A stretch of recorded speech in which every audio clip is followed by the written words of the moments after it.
All right, so greetings to you, Crocodile Army. I'm here with John, also known as Godless Engineer on YouTube. I decided to do something a little bit different this week. So since I'm interviewing him for my channel, and he is interviewing me for his channel. So we're kind of doing reciprocal interviews, which should be fun. And we're also both encouraging everyone to subscribe to both of us if you haven't already. First question for you, John. Growing up in Alabama, one of the most religious areas of the United States, of course, what was the main catalyst for you in escaping being a very strict Christian for life? Well, that's a really great question because there was no single one thing. I never really felt part of the Christian faith. I was never really intensely devoted to the Christian faith. It was always kind of just this innate knowledge that everybody down here is supposed to have. And so the one thing that I can point to that really pushed me out of Christianity was after a softball game one night that I was actually playing with a church group. My friend in the parking lot had told me, well, look, if you can't take the Bible literally, then you're not really a Christian. And I mean, now I know that's a no true Scotsman. But at the time, I was like, well, I can't take the Bible literally, so I guess I'm not a Christian. And then I had to figure out, what does that mean for me? So I spent the next 6 months to a year trying to figure that out.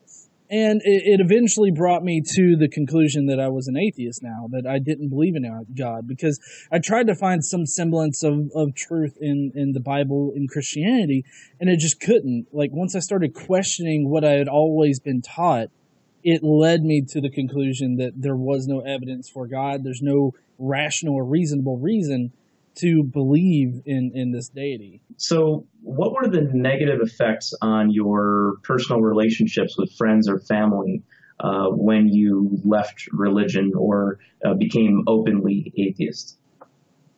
Well, for the first little bit after I became an atheist, I didn't really espouse my ideas because I really wanted to be solid in what I believe.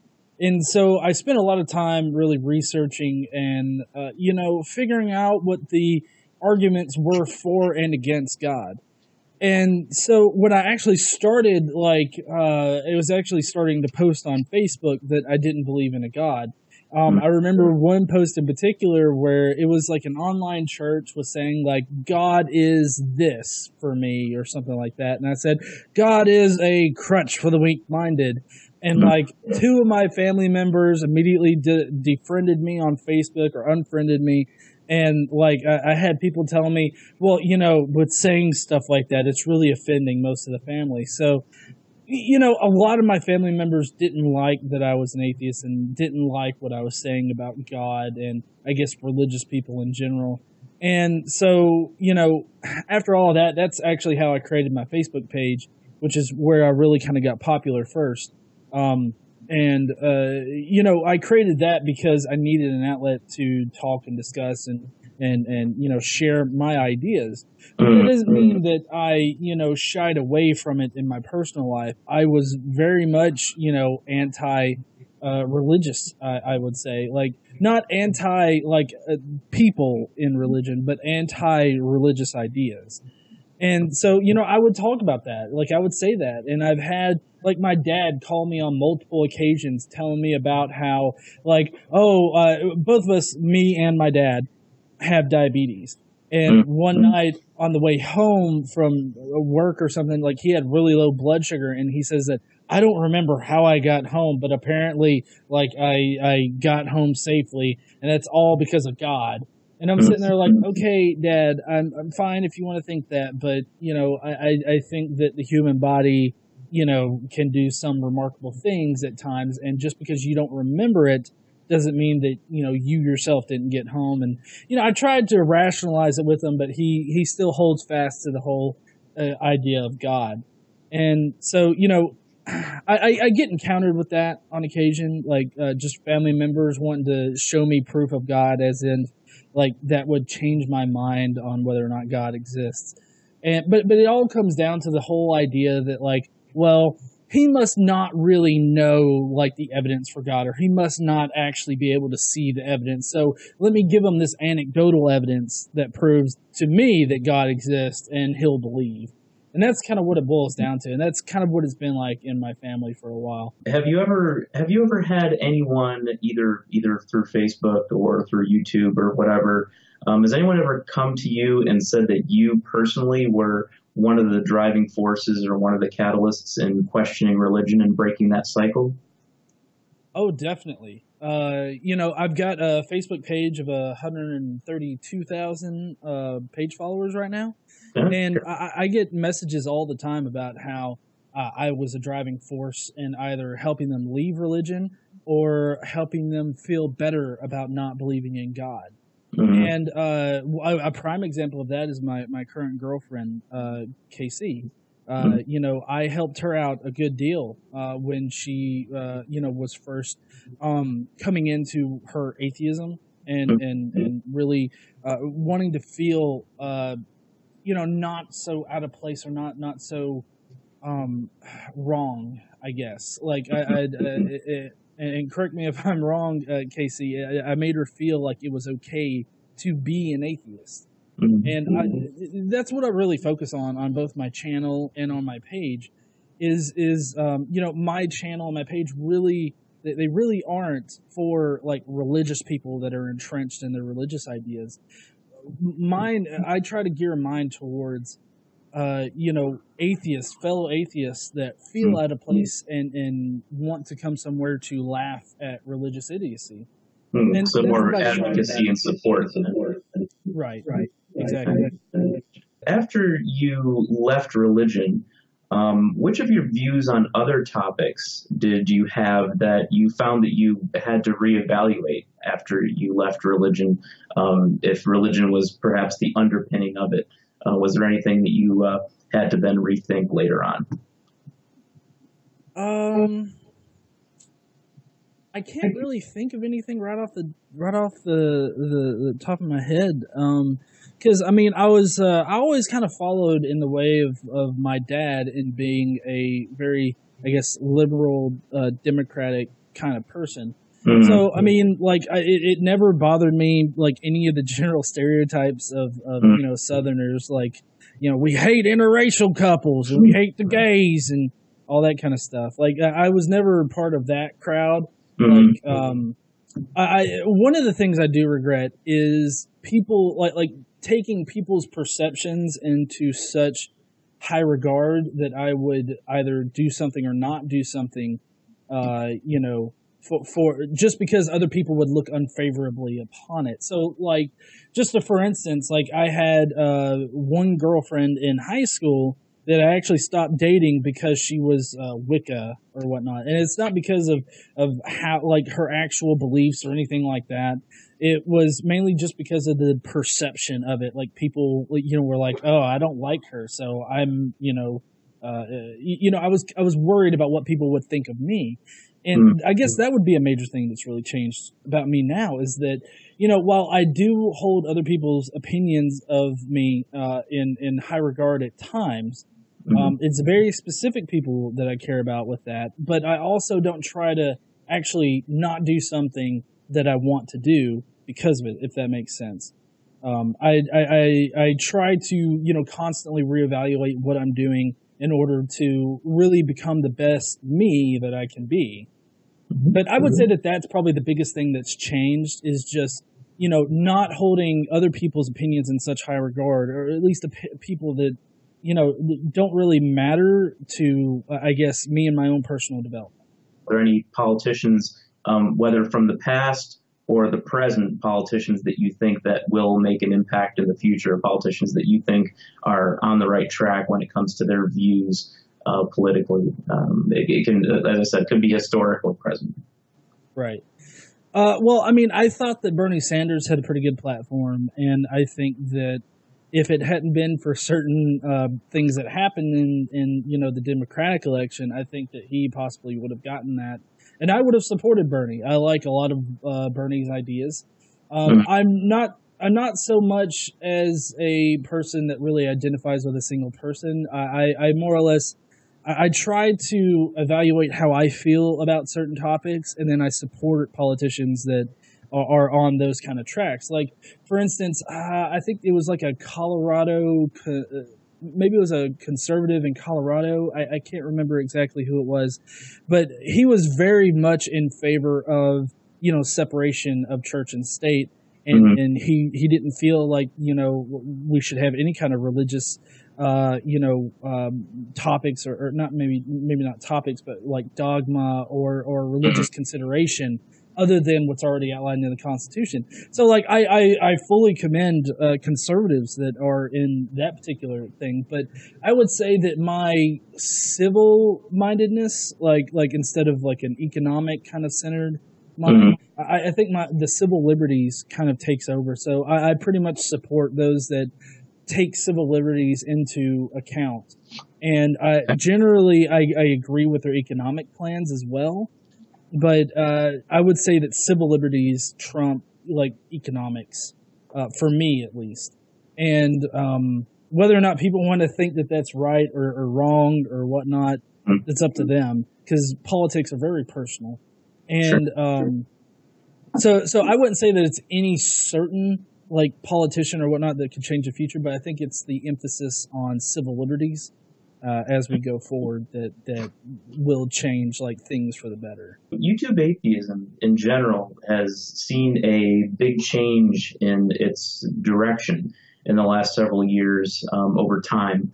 Do you see the current focus on the battles between SJWs and anti-SJWs as a mostly positive or mostly negative development, and why? Okay. I think it's very negative in general. What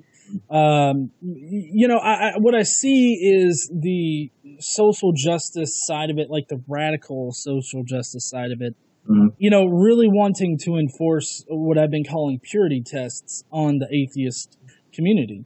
And because they're like, well, you're not part of the community if you don't hold these specific ideals, and or at least be forgiving or lean towards those ideals.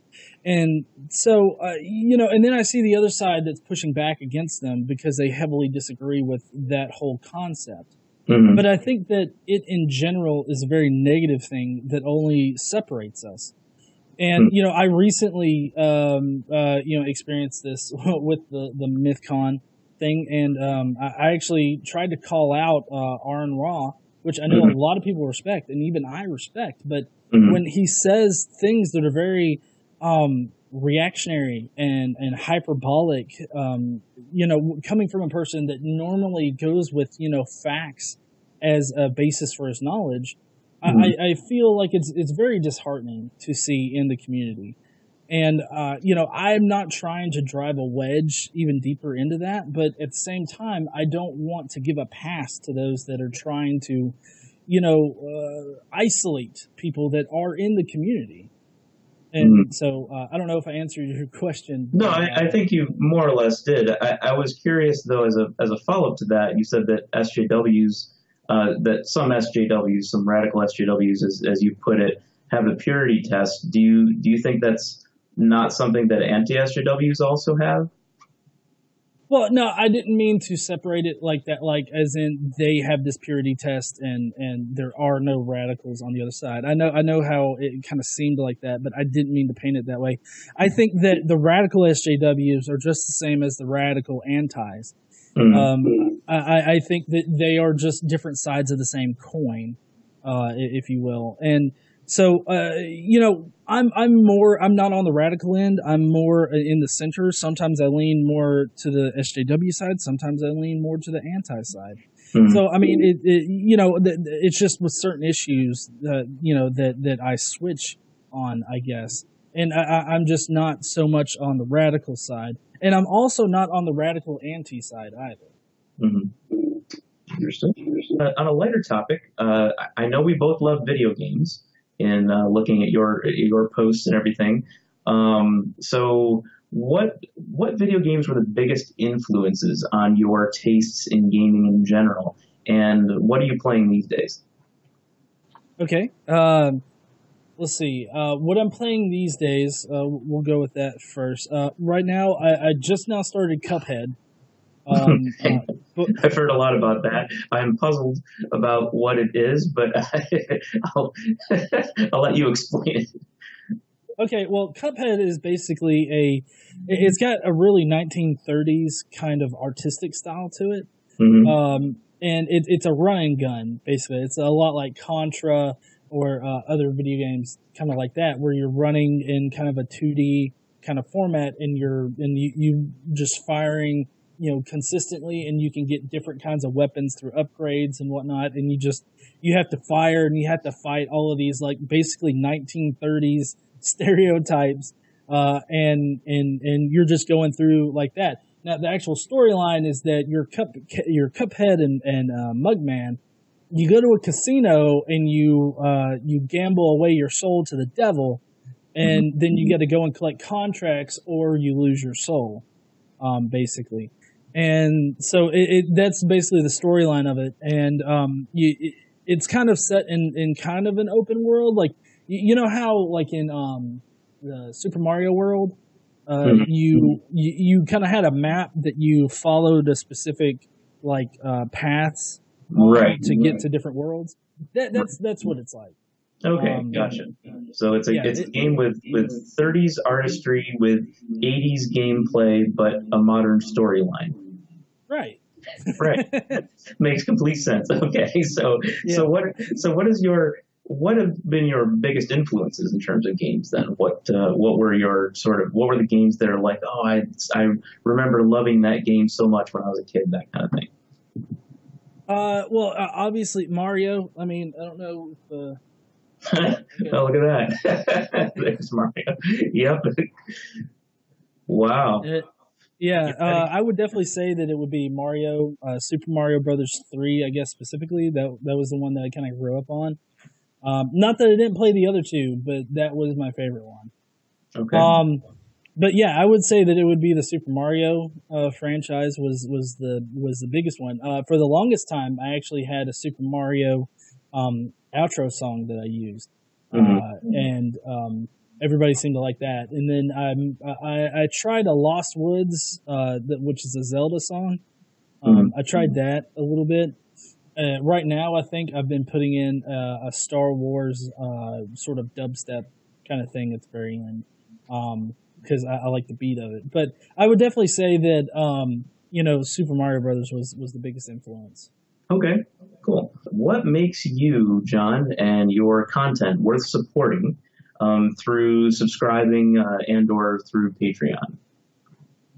Well, I've really been struggling with the Patreon lately, because I'm trying to figure out how I can provide extra value through, supporting me there, because I mean, people are giving me their money, and I'm trying to do my best to figure out something to support them there. So, I mean, I've been getting some swag recently. Like I've got, hold on, I've actually got, pins now that just say GodlessEngineer on it, that I've been giving out. I've also got these, my little mantra that I say at the end is stand up, use your voice. And, I've got little rubber bracelets for that. And we got stickers that I'll give out to people that become a patron. But really that's kind of been a recent development. And I'm trying to figure out a better way to provide, things through there. Okay. Thank you, Casey. That's the sticker. But as far as like my content goes, why I feel like it would be good subscribing is that I try to provide a community, or at least a place that people can come to and really just laugh at religious dogma. Not so much laugh at people that are religious, but laugh at, the things that they say, I guess. Because the way that I see it is that people are inundated on their social medias with religious things, like religious things either being said to them or, about atheists or just about the general population. Because me being in the South, I am inundated with those on my timelines. And I just feel like I provide like a space for people to come and, you know, really and really confront some ideas that maybe they hadn't heard before, or you know, join in the comment section and, you know, discuss ideas. Like maybe the way that I approach something isn't the best way. You feel it's not the best way. As long as you don't come off as a dick, it should be fine. Yeah, you know, there's always those commenters that just, you know, they'll put innocuous posts like "you're such a fuckwit." Right. I'm used to that. We all get a lot of that after being where we are on YouTube. Yeah. Yeah. But I really love the comments that actually, you know, say like, well, maybe this isn't the best way to do it. Maybe there's another way to do it.